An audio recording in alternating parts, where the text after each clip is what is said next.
धर्मेंद्रच्या शाळेची चौथ्यांदा तपासणी. जिल्हा शिक्षण अधिकारी प्रवीण पाटील यांनी स्वतः येऊन केली तपासणी.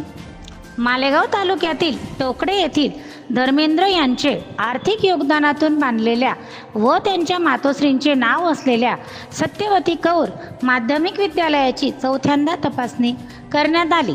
सामाजिक कार्यकर्ते विठोबा द्यानद्यान यांनी केलेल्या तक्रारीची दखल घेत यापूर्वी 3 वेळा चौकशी करण्यात आली. शिक्षण अधिकारी व शिक्षण उपसंचालक यांना चौकशी अंती दोष सिद्ध झाले. नंतर शिक्षण संचालक पुणे यांना अहवाल सादर केला गेला.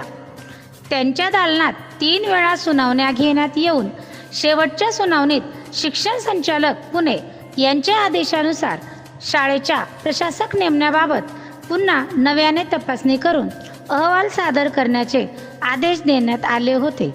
त्या अनुषंगाने शिक्षणाधिकारी श्री प्रवीण पाटील टोकडे येथे आपल्या सहकारी उपशिक्षणाधिकारी श्री उदय देवरे, श्री गणेश फुलसुंदर, अधीक्षक श्री सुधीर पगार सह दाखल झाले. शाळेच्या अनेक अनियमितता त्यांना आढळून आल्या. शाळेचे वर्ग पडक्या स्थितीत आहेत. वर्गांचे आकार विद्यार्थ्यांच्या मानाने कमी निदर्शनास आले.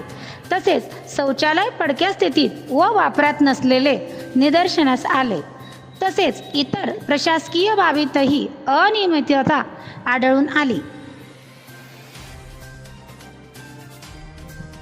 संस्थाचालक मुख्याध्यापक यांनी शिक्षण संचालक यांना लेखी खुलासा सादर करताना सांगितले की शाळेत 4 संगणक आहेत, परंतु शाळेवर एकही संगणक नाही व ते चालवण्यासाठी सन 2018 पासून विद्युत देयके अदा न केल्याने विद्युत महामंडळाकडून शाळेचे मीटर जमा करण्यात आलेले आहे.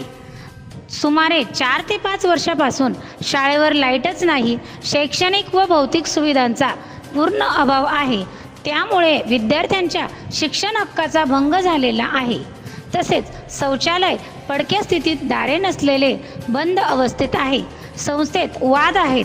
कर्मचाऱ्यांवर झालेल्या अन्यायाविरुद्ध अनेकदा आंदोलने करावी लागली आहेत. आजही कर्मचाऱ्यांची प्रकरणे प्रलंबित आहेत.